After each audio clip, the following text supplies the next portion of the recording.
Primera de Pedro capítulo 2, Primera de Pedro capítulo 2, versículo 21. Voy a tomar un par de semanas para hablar acerca del carácter de Jesucristo. ¿Cómo era nuestro Señor Jesús?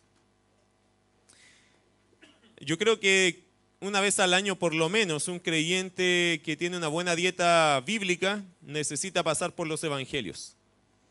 Es decir, leer Mateo, Marcos, Lucas o Juan, uno de estos 4 evangelios, por lo menos una vez al año, para recordar cómo deberíamos ser nosotros en nuestro actuar diariamente, mirando a Cristo simplemente como el Dios, 100% Dios y 100% hombre. Hay tantas cosas de Cristo que nosotros deberíamos aprender para nuestro carácter.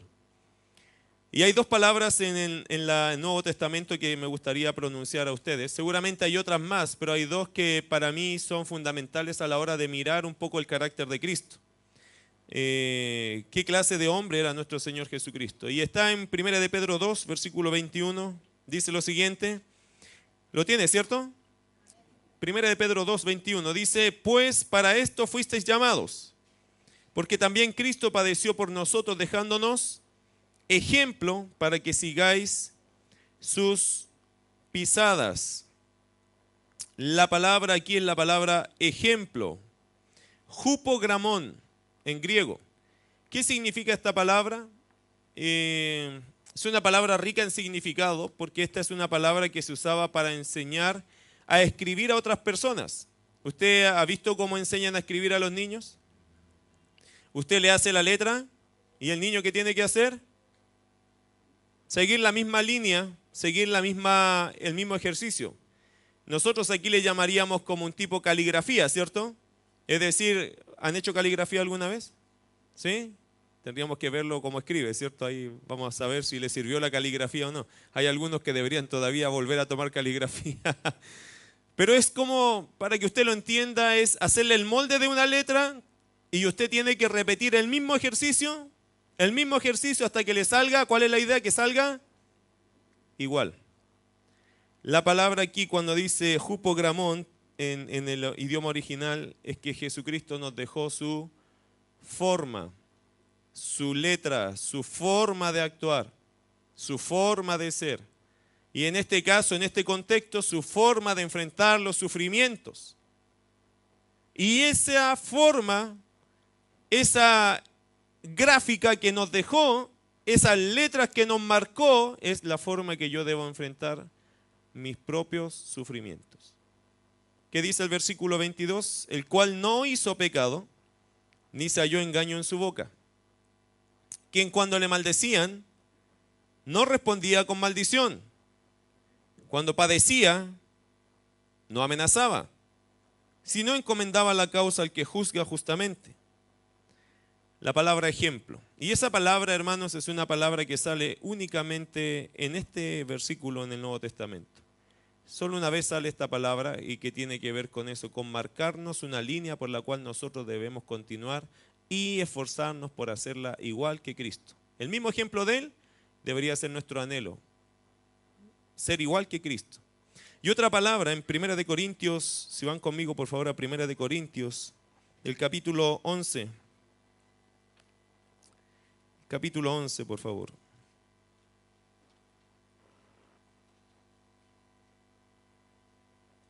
Versículo 1. 1 de Corintios 11, 1. ¿Qué dice? Léalo conmigo. Dice: sed imitadores de mí, así como yo de Cristo. Y la palabra segunda, la primera, ¿cuál era la palabra? Hupogramón. ¿Ok? Esa es la primera palabra en griego. A ver si aprendemos un poco de griego nosotros también. Podría, ¿cierto? Repítalo, a ver. Hupogramón. Fácil, ¿cierto? Ya sabe una palabra en griego. Excelente. Sabe más que eso porque a veces en nuestro idioma también hay otras palabras que vienen de allá. Hupogramón. El mismo ejemplo, ¿cierto? La marca del Señor para que nosotros vamos imitando. Pero hay otra palabra acá, que es 1 Corintios 11:1, la palabra imitador.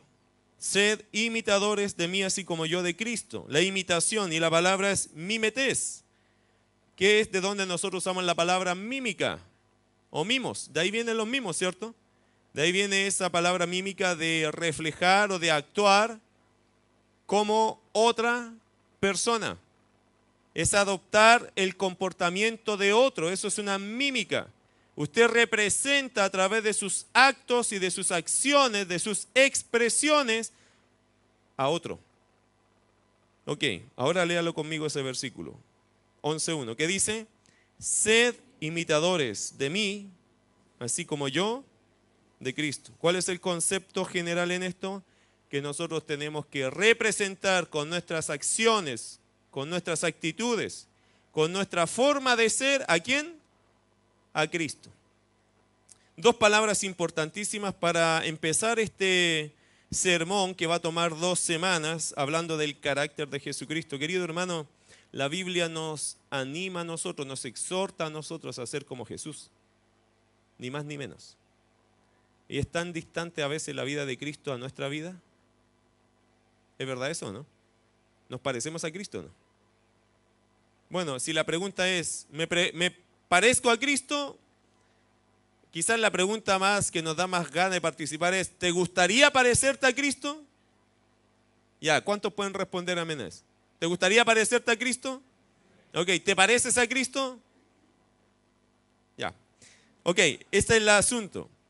El asunto de este sermón es que al final de todo nosotros digamos, amén. Yo debo, con toda mi fuerza, inclinarme a esto que se llama ser un ejemplo o seguir el ejemplo de Cristo e imitar su carácter.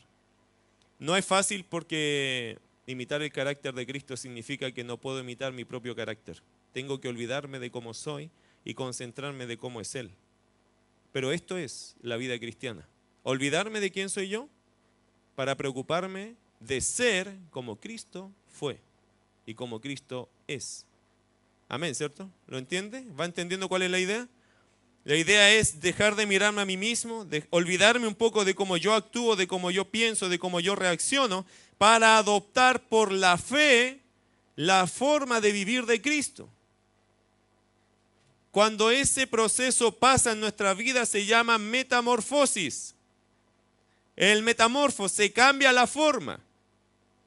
En Romanos capítulo 12 dice, no os conforméis a este siglo, ¿cierto? No toméis la forma de este mundo, no te comportes como este mundo, sino transformaos. Metamorfosis. Transfórmate, que tu forma no sea la misma que tuviste antes de conocer a Cristo, sino que ahora tu forma sea distinta. ¿La forma de quién? La forma de Cristo. Eso es lo que el apóstol Pablo está queriendo hacer o aclararnos a nosotros. Esa es la forma de poder vivir. Ahora, me encantan los evangelios porque en ellos nosotros vemos cómo Cristo vivió. Parece esto muy técnico, parece esto muy complejo, pero no es tan complejo porque ahora que ya entendió que hay que imitar a Cristo, la pregunta es, ¿dónde saco el material para ver a Cristo en acción? Bueno, tengo 4 documentos que me hablan de la vida de Cristo. Biográficamente, Mateo, Marcos, Lucas y Juan. Donde yo voy a ver a mi Señor en acción, en cosas domésticas, triviales, diarias. En las cosas que lo vamos a ver a Él, cómo reacciona, cómo es, qué cree y cómo lo vive ese creer.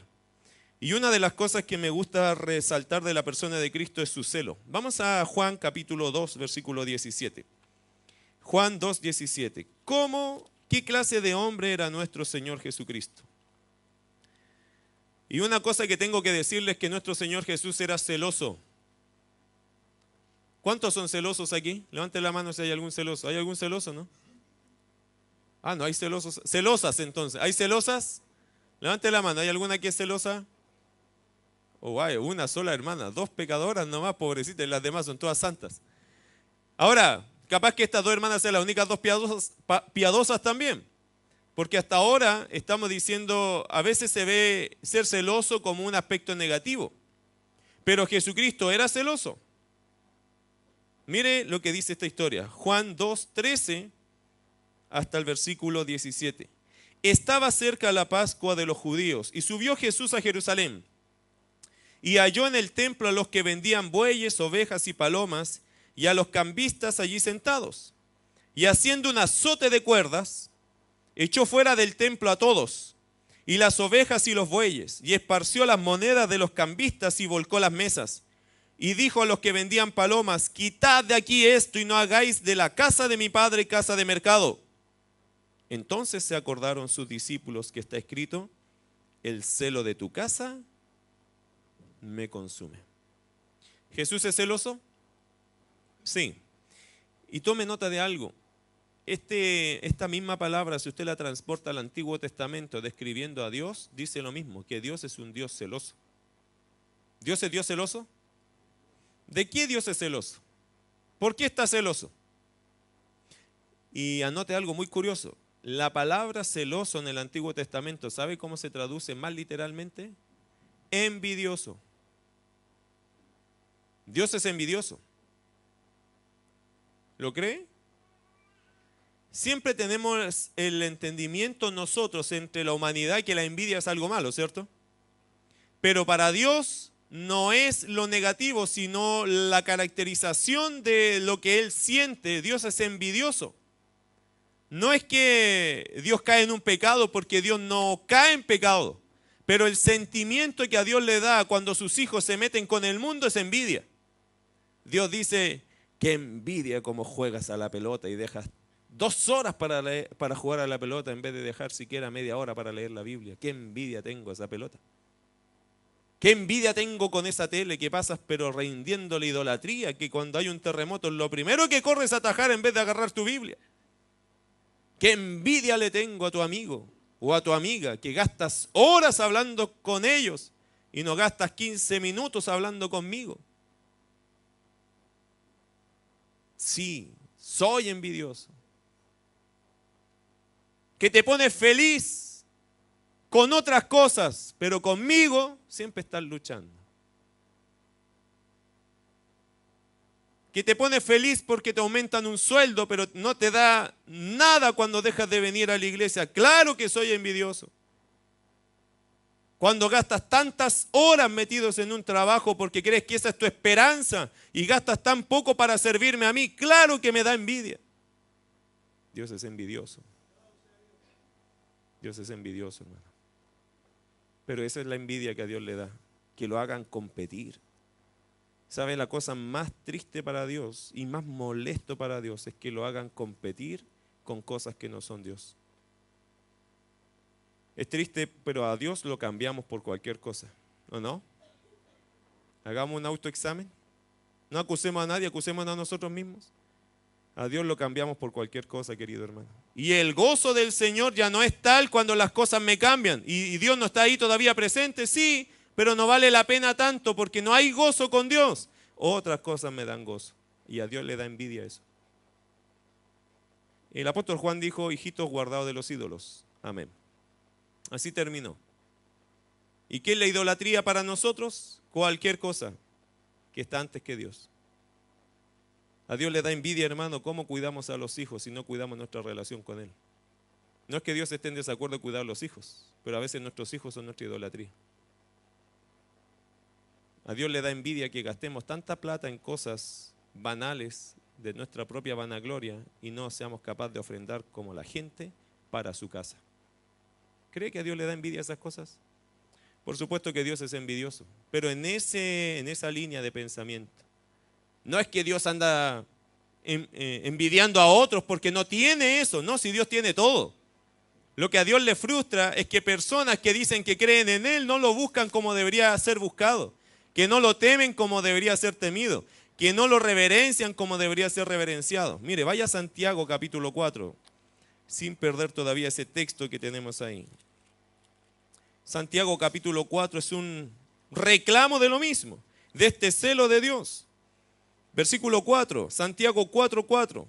Oh almas adúlteras. Almas adúlteras. ¿Cómo puede un alma adulterar? ¿Qué es un adulterio? Cambiarse de esposo o de esposa, ¿cierto? Con una persona que no es su esposo o su esposa. Y aquí hay un alma que se entregó entonces, ¿qué está diciendo Dios? Hombres y mujeres que han dejado a su Dios para involucrarse con otro que no es Dios. Oh almas adúlteras, no sabéis, y aquí está el otro, aquí está la otra. ¿No sabéis que la amistad del mundo es enemistad contra Dios? Cualquiera pues que quiera ser amigo del mundo se constituye. ¿Usted ama al mundo? Y hay dos formas de amar al mundo. Amar al mundo para salvarlo para Cristo, o amar al mundo porque me encanta ser mundano. Y si a usted le encanta ser mundano y practicar las cosas del mundo y pensar como el mundo, vivir como el mundo, actuar como el mundo, Dios dice que somos enemigos. Pero si usted ama al mundo para ganarlo para Cristo, para predicarles de Jesús, para enseñar su palabra, entonces usted es amigo de Dios, porque eso es lo que Dios quiere que miremos. Así Dios quiere que miremos al mundo. Dios es celoso, querido hermano. Y cuando Jesús, vaya a Juan capítulo 2, cuando Jesús se ve en esta situación en el templo, Jesús reacciona de una manera notoriamente molesta, ¿o no? ¿Lo ve? Mire el versículo 15. Cuando Jesús ve que en el templo se están vendiendo palomas, que se están vendiendo ovejas, que se están vendiendo bueyes y que están cambiando dinero, ahora tiene que entender algo. El sistema de sacrificio de ellos decía que tenían que llevar un cordero, una oveja, una paloma, y que tenían que, y si no, podían hacerlo en dinero, algunas cosas, pero la gente que estaba allá adentro estaba haciendo una malversación de bienes. Estaba abusando de todo esto. Tenían un comercio metido en la iglesia. Y eso como que la gente ya estaba acostumbrado. Cuando Jesús llegó a ese vicio, a esa situación de un templo viciado en el interés, en el comercio, el Señor Jesús tomó azote, dice el versículo 15. Hizo un azote de cuerdas. Y fíjate qué hizo. Echó fuera del templo a todos, y las ovejas y los bueyes, y esparció las monedas de los cambistas y volcó las mesas. Y dijo: quitad de aquí esto y no hagáis de la casa de mi padre casa de mercado. Ese es su celo. Es que no podemos cambiar las cosas que Dios consagró con un fin para otras. Ese es el celo de Dios. ¿Jesús es celoso? Por supuesto que sí. Él es celoso, hermano, de que se respeten las cosas para que fueron creadas y hechas. Dios, ¿para qué te creó a ti?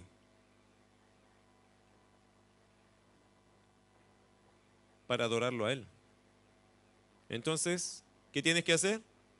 Adora a Dios. Con toda tu vida. Porque Dios te creó para eso. Te creó para tener comunión con Él. Te creó para buscarlo a Él. Te creó para encontrarte en Él. Te creó para que tú disfrutaras de comunión íntima con Él. Por eso te salvó. Por eso Cristo llegó a tu vida, para que tú puedas tener hoy día una comunión abierta con el Padre. Disfrútala. Y no la cambies por nada del mundo. Y eso es literal. No lo cambie por nada del mundo. Porque Dios, nuestro Señor, es un Dios celoso. Ahí tenemos la primera característica de nuestro Señor Jesús, su celo. Pero hay otra cosa hermosa, otra característica hermosa del Señor Jesús, que es su compasión. Vamos a Hebreos capítulo 5, versículo 2. Hebreos 5, 2. Dios es celoso, Jesús es celoso. Su compasión. Hebreos 5, 2.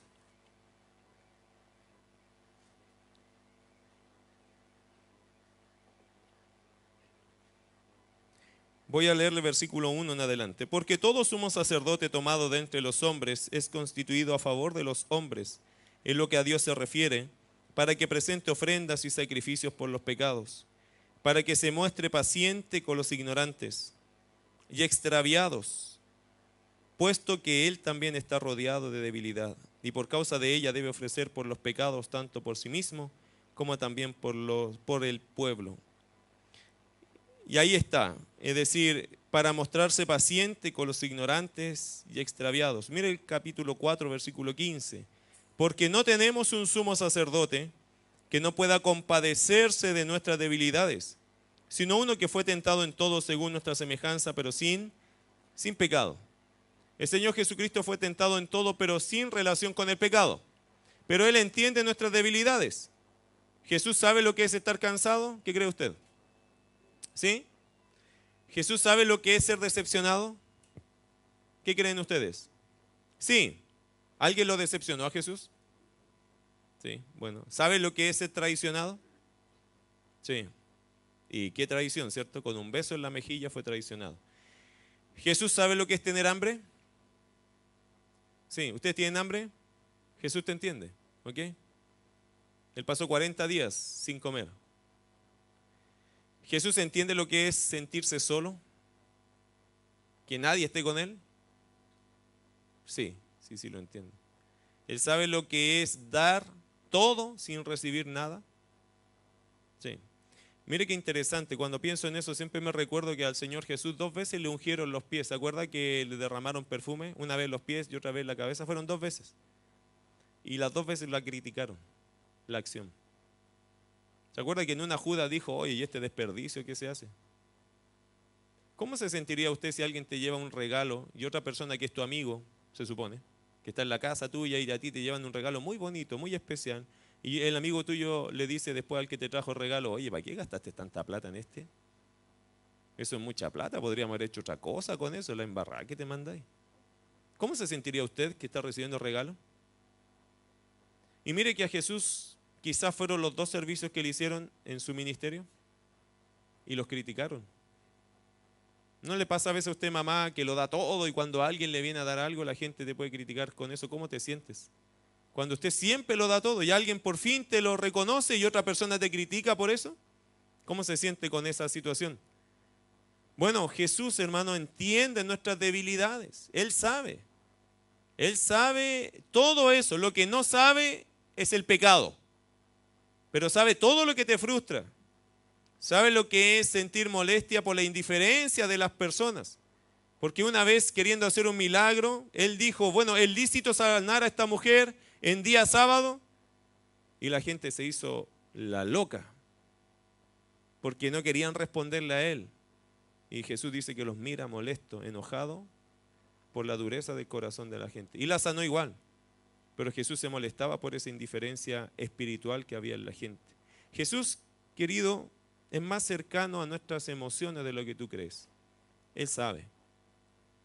Él sabe lo que es acercarse al dolor, a la tristeza y aún a la muerte, más allá de lo que nosotros hemos comprendido.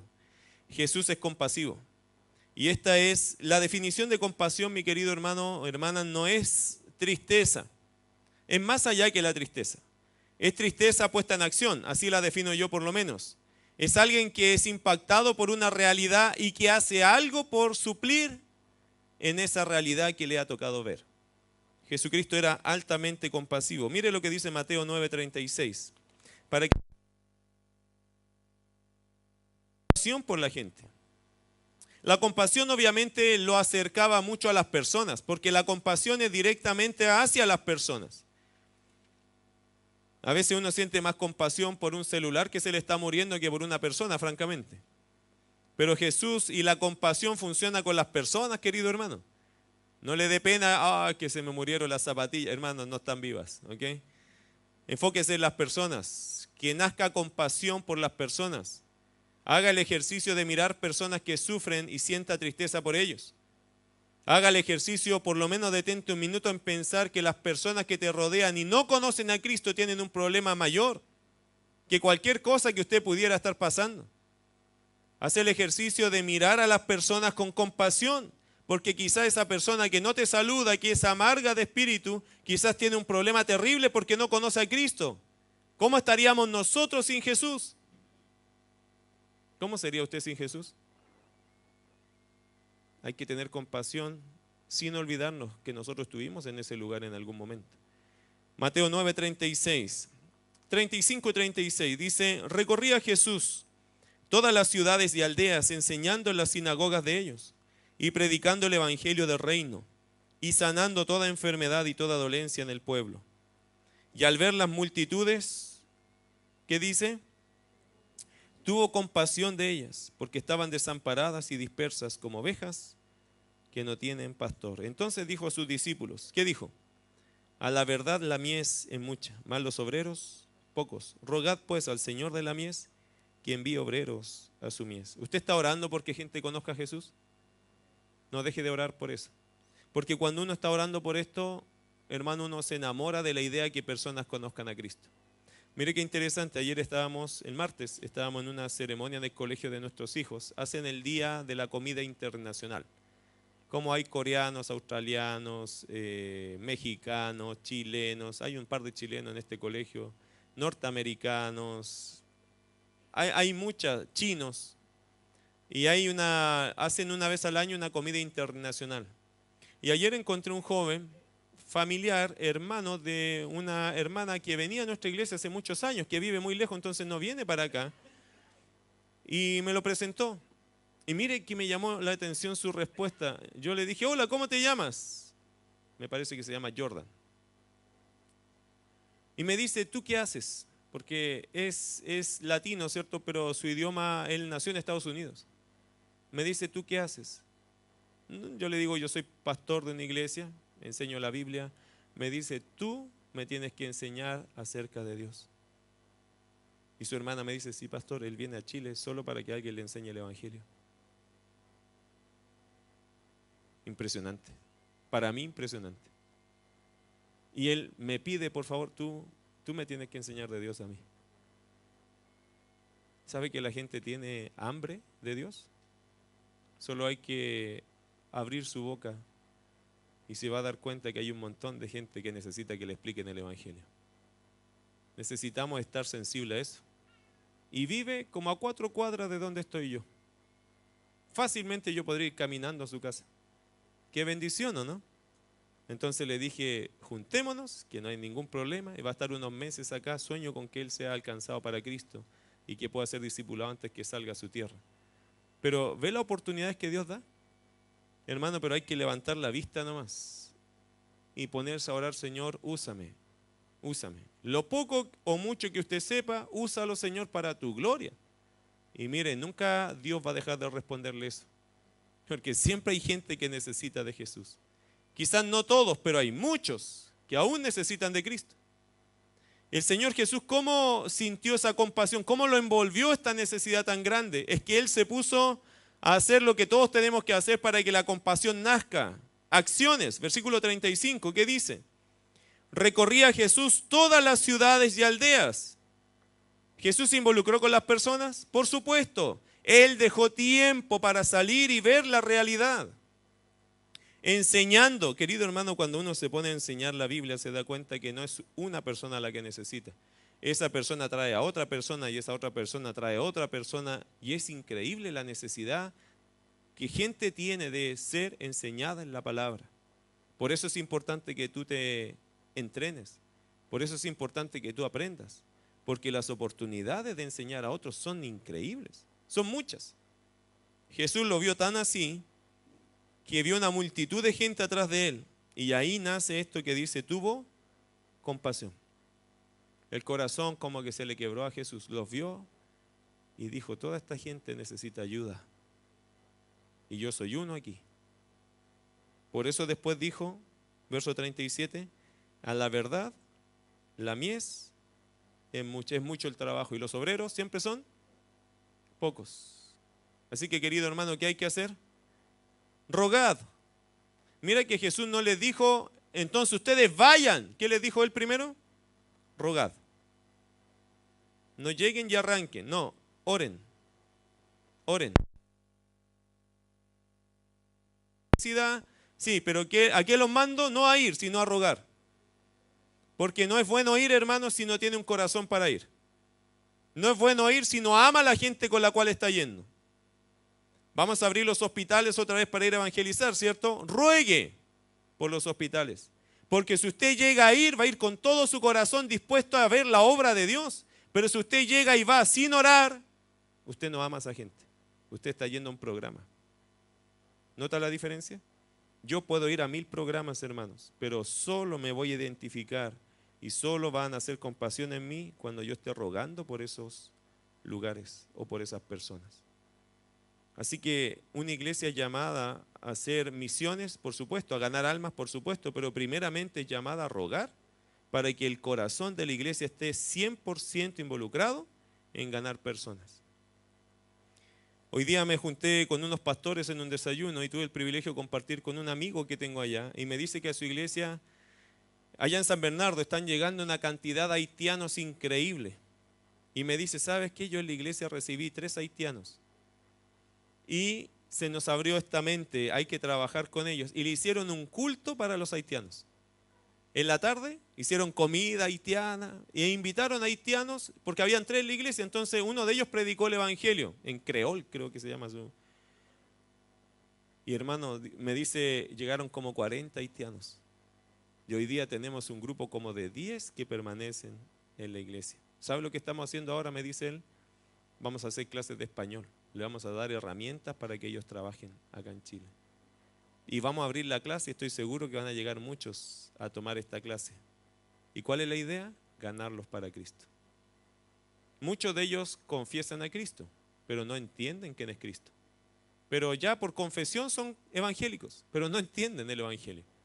Pero ya los tienes ganados, pues ya están disponibles. Y yo pensaba, eso es hermoso, hermano. Trabajar con las etnias que tenemos, trabajar con ellos.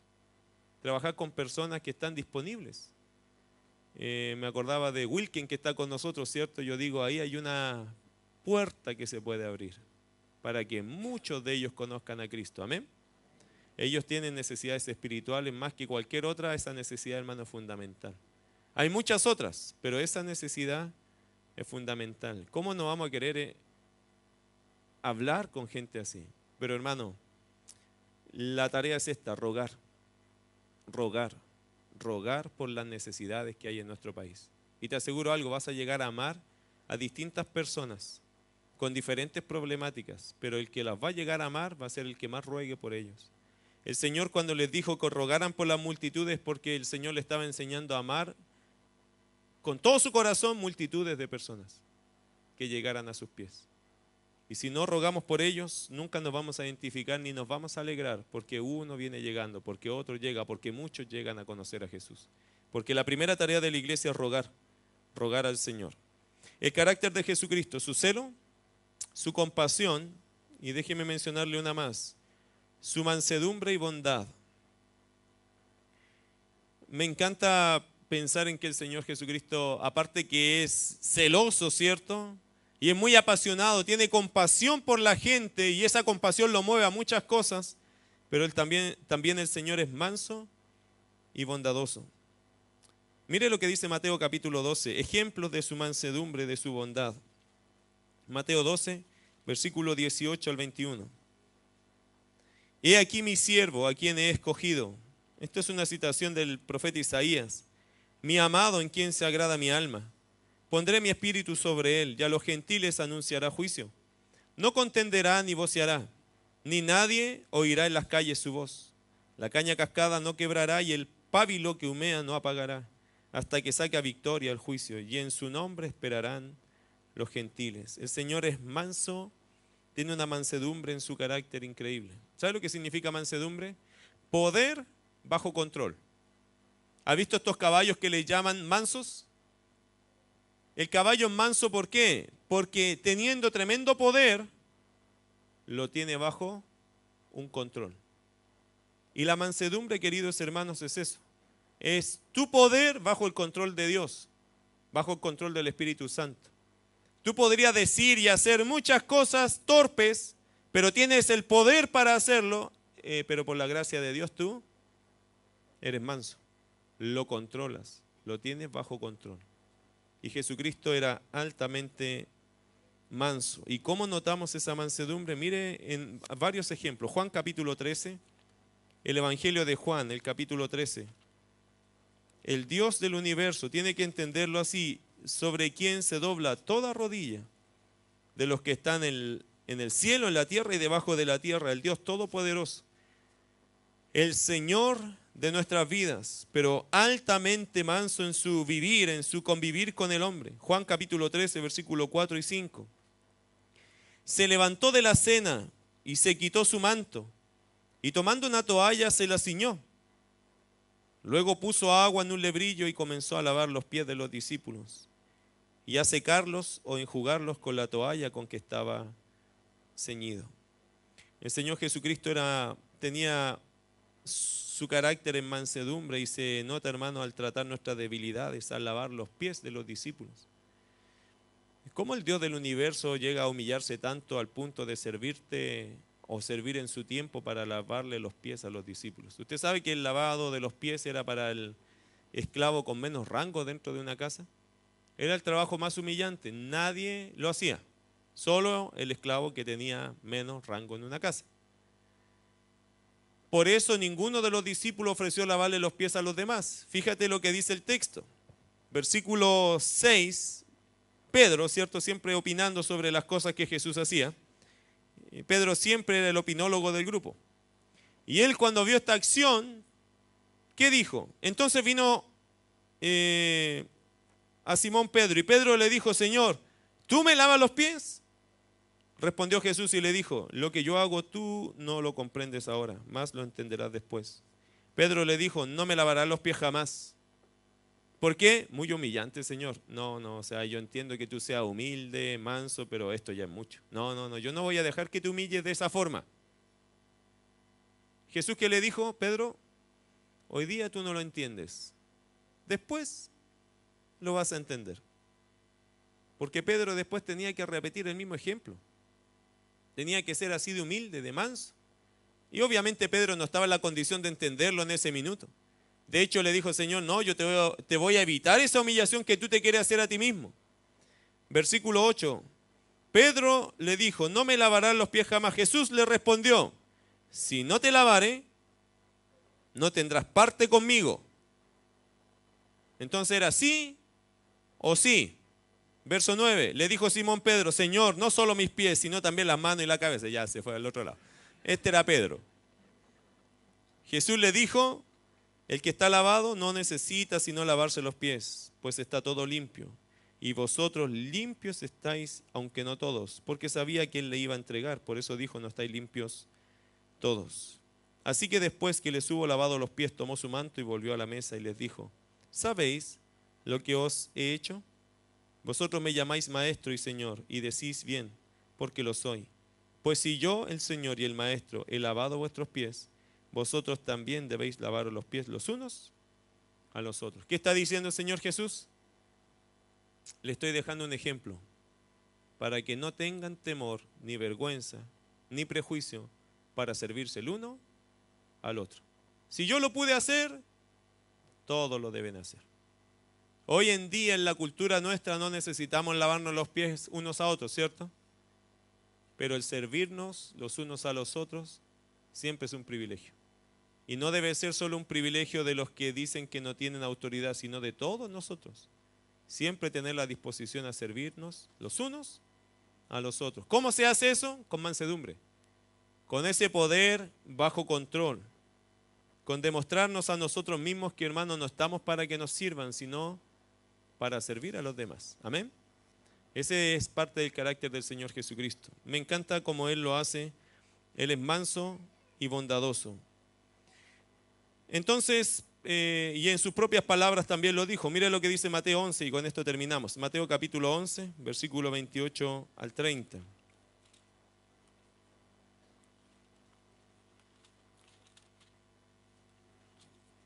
Mateo 11, 28 al 30. Dice así.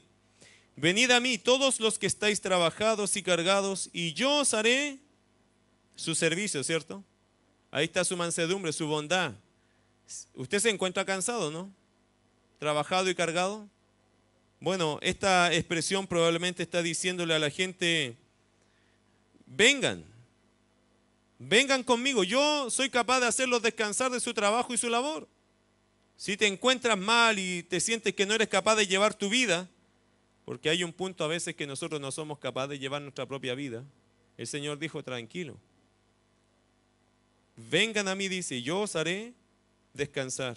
Mira el verso 29, llevad mi yugo sobre vosotros y aprended de mí, que soy manso y humilde de corazón, y hallaréis descanso para vuestras almas, porque mi yugo es fácil y ligera mi carga. No se olvide que en ese tiempo la gente estaba muy cargada de religiones, de proselitismos, de ceremonias. Y la gente decía, yo no soy capaz con todo eso, yo no doy el ancho para agradar a Dios. La gente estaba trabajada y cargada con estas cosas. ¿Y el Señor qué le dijo? Mira, si estás trabajado y cargado, yo los voy a hacer descansar. Únanse a mí y se van a dar cuenta que el yugo es fácil y la carga es ligera. Y eso, hermano, tiene que ver con entregarse a Dios. Dejar de pelearla por uno mismo y dejar que el Señor gane las batallas que yo no puedo. Y si usted se encuentra trabajado y cargado, tienes una promesa de Jesús. Yo te puedo hacer descansar, porque Él te acepta. Él es capaz de trabajar contigo y Él te soporta y es capaz de llevarte, pero tienes que solo entregarte a Él. Esta es una invitación del Señor Jesucristo a todos los que están trabajados y cargados. Vamos a orar al Señor. ¿Cómo es nuestro Señor Jesucristo? Su carácter, celoso, compasivo, manso y bondadoso. Deberían ser actitudes de nuestra propia vida. Ser celoso de las cosas de Dios. Apasionarnos por las cosas que el Señor ha puesto en nuestra vida. Defenderlas. La santidad, la congregación. Su lectura diaria, su devocional. El cuidado de su familia. Cosas que el Señor nos ha pedido defender y ser celosos en nuestra vida espiritual. Ser celoso como Cristo.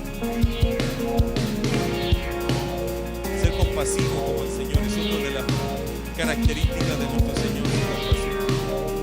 Querido, el mundo padece de gente que se compadece. La gente hoy es dura, la gente hoy día es de duro corazón. La gente no le interesa a la gente. Pero los creyentes deberíamos destacarnos de ver en cada circunstancia que no nos dé solo compasión lo que nos pasa a nosotros y lo que nos afecta a nosotros, sino la gente que no tiene nada que ver con nosotros. Jesús se involucró incluso con aquellos que ni conocían. Y la mansedumbre y la bondad también es parte de lo que el Señor nos pone en su carácter. Esa área de celo, compasión, necesitamos ser serviles al Señor y a los hermanos. Necesitamos ser servicientes. Necesitamos estar dispuestos a poner todo nuestro poder a favor de algo bíblico, de algo espiritual, que es servir a los demás. Y no esperar siempre en nuestras vidas que alguien nos sirva, sino estar prontos a servir. Poner nuestro orgullo aparte y decir: Señor, toda mi fuerza, todas mis ganas, yo las voy a poner para servirte a ti. Querido Señor, muchas gracias. Gracias por darnos este tiempo de pensar en cómo es Cristo, en su carácter, precioso carácter, perfecto carácter. Señor, nos falta tanto a nosotros. Hay tantas cosas, Señor, que no tenemos. Y que a veces, Señor, las tuvimos y las hemos descuidado. Ayúdanos, Señor, a ser altamente celosos como tú lo eres. En el celo correcto, por cierto. En el celo de propiedad, no de desconfianza. En el celo, Señor, de defender lo que tú quieres que defendamos. No, Señor, dejarnos seducir por el mundo ni con el mundo, sino serte fieles a ti, porque tú te mereces nuestra fidelidad. Ayúdanos, Señor, también a ser compasivos con la gente, a poder estirar nuestras manos, Señor, y ayudar a aquel que está caído. Tratar, Señor, con amor a aquellas personas que muchos les juzgan y los desahucian, que ya les han dicho que no tienen esperanza. Permítenos abrazarlos y decirles y darles paz a través de una actitud de compasión. Y ayúdanos, Señor, también a ser mansos y bondadosos. Tener nuestro carácter bajo control, al punto que de él solo emanen las cosas buenas que deberían salir. El poder para hacer lo bueno, el poder para servir a los demás. Señor Jesús, gracias porque tú eres así. Y por eso en ti podemos descansar. Porque tu poder sería suficiente para eliminarnos. Sin embargo, Señor, nos abrazas y te compadeces de nuestras luchas y nos animas. Estás con nosotros y no te cansas de nosotros. Eres más bueno, Señor, de lo que nosotros podríamos ser, sin duda. Por eso tú eres nuestro ejemplo. Por eso a ti te queremos imitar. Permítenos, Señor, enfocarnos en eso, en dejar de copiar el molde de un hombre simple, pecador. Ayúdanos a imitar tu molde, el molde del Hijo de Dios, del Dios hombre, que nos ha dejado un ejemplo para que sigamos sus pisadas. Y Señor, si hay alguien aquí que aún no te conoce, que hoy sea el día para que ellos puedan entregarse a ti. con sus ojos cerrados, quiero hacer una pregunta. ¿Ya te entregaste a este Dios, a este Cristo que es celoso, compasivo y manso? ¿Ya te entregaste a ese Cristo que cambia vidas? Que es capaz de entenderte, de soportarte y aún de ayudarte, porque te conoce, sabe todo de ti. ¿Ya te entregaste con todo tu corazón a Él? Si no lo has hecho, hoy es un buen día, es excelente este día para entregarse a Cristo. ¿Hay alguien que le gustaría recibir a Cristo en su corazón hoy? Puede levantar tu mano y bajarla. Si hay alguien así, me gustaría saberlo, porque me gustaría orar por ti. Es un paso importante. Es un paso que todos hemos dado en algún momento y eso ha cambiado nuestra vida. Entregarnos al Señor, ponernos en sus manos para que Él haga su obra en nosotros. ¿Hay alguien así? Si hay alguien así, por favor levanta tu mano y bájala. Me gustaría orar por ti. Solo eso. Es una invitación de Dios para ti. ¿Hay alguien así? Amén. Gloria a Dios. ¿Hay alguien más? ¿Hay alguien más que dice, a mí también me gustaría conocer a este Cristo que cambia vidas? Si hay alguien más, levanta tu mano y bájala. No luchen más con eso. Si realmente quieres hacerlo, entrégate a Él. Él va a saber tomarte, ayudarte y llevarte en el camino de la fe. No vas solo, vas con Él. No tienes nada que perder, tienes todo que ganar con Cristo. Porque no es alguien que falla, es alguien que está siempre con nosotros. ¿Habrá alguien más que se quiera entregar a Cristo en esta noche? Levante su mano y la baja rápidamente si hay alguien más. Si no, vamos a orar y estamos agradecidos porque la misericordia de Dios alcanza para todos los que se la pidan. Si hay alguien más, levanta su mano rápidamente, me gustaría orar por ti. Oramos entonces. Querido Señor, gracias. Yo te pido que aquella alma, Señor, que te busca en esta noche, tú puedas, Señor, hacer el milagro de la salvación. Gracias, Señor, porque todos nosotros aquí te hemos buscado un día y hemos hallado en ti el perdón. Un Dios que no nos juzga, sino que al vernos caídos y llorando, nos ha tomado en sus brazos y nos ha dado esperanza. Ha tenido misericordia de nosotros, sabiendo quiénes somos. Nos has conocido muy bien, Señor, desde la eternidad hasta la eternidad, pero eso no detuvo tu mano de compasión para nosotros. Viste todos nuestros pecados, pasados, presentes y futuros, y te saltaste todo eso por tu misericordia. Y hoy día somos tus hijos por tu gracia. Te queremos exaltar, Señor, porque si no fuera por ti, no estaríamos en este lugar. Señor, perdónanos, porque a veces, Señor, nuestro carácter no es como el tuyo. Y ese debe ser nuestro velar, nuestra preocupación, nuestra alegría y nuestra tristeza. Te pido, Dios, que esta iglesia sea consagrada a imitar el ejemplo de Cristo. A copiar, Señor, su ejemplo, a imitar su conducta. Gracias, querido Dios, por tu palabra en esta noche y por las decisiones que cada uno puede estar y debe estar tomando en su corazón. Iglesia querida, antes de terminar, ¿quieres parecerte a Cristo? ¿Quieres ser como el Señor? Quien tenga eso en su corazón, ese deseo, por favor, ponte de pie porque me gustaría orar contigo, pidiéndole al Señor eso. Señor, yo quiero ser como tú. Si hay alguien que desea ser como Cristo y está tomando esto muy en serio en su vida y diciendo lo que yo quiero más en mi vida es ser como Jesús, no como yo, sino como Jesús. Decir lo que Juan dijo, es necesario que yo mengüe, pero que Él crezca. Es necesario que yo desaparezca, que ya no salga, ya no vivo yo, dijo Pablo, sino que vive Cristo en mí. Si hay alguien que está decidido a que Cristo sea el centro de su vida y que tú quieres ser como Cristo, yo te invito a ponerte de pie. Y juntos oremos al Señor. Señor amado, estamos de pie para decirte algo. Te admiramos a ti. No hay nadie más que quisiéramos imitar sino a ti, Señor Jesús. Queremos ser esos imitadores. Nos cuesta mucho, Señor, porque el pecado siempre está queriendo afectar nuestra conducta, nuestra forma de ver la vida. Pero somos tus hijos. Y como hijos de Dios quisiéramos, Señor, dar un buen ejemplo en este mundo. Que la gente que nos conozca hable bien, pero no para sentirnos orgullosos, sino para abrir una puerta y con ella evangelizar a otros, para decirles una simple realidad. Si algo soy, es porque Cristo me cambió. Quisiéramos, Señor, ser ese ejemplo para nuestros vecinos, para los colegas de trabajo, para la esposa, el esposo, para la familia en la cual vivimos o estamos, para el vecino que nos conoce o para aquel que recién nos saludó. Ayúdanos, Señor, a ser un buen ejemplo, a tener palabras distintas, actitudes distintas, formas de trato distintas, las formas que Cristo nos enseña. Hay tanta gente que te necesita, Señor, pero tristemente hay muchos de ellos afuera decepcionados de nuestra conducta.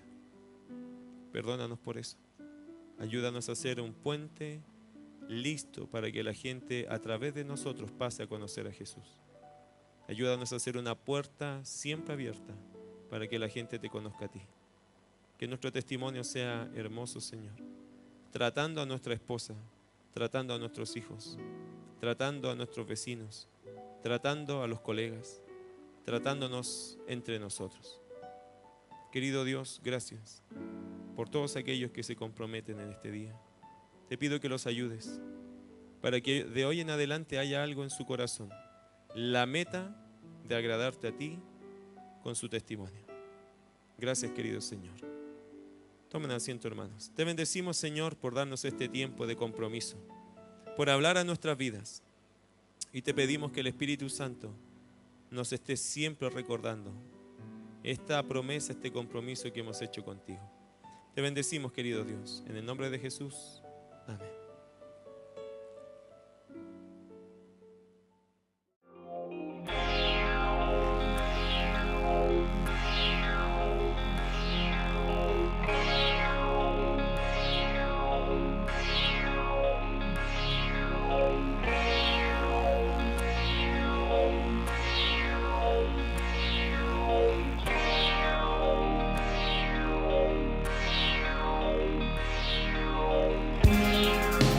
Thank you.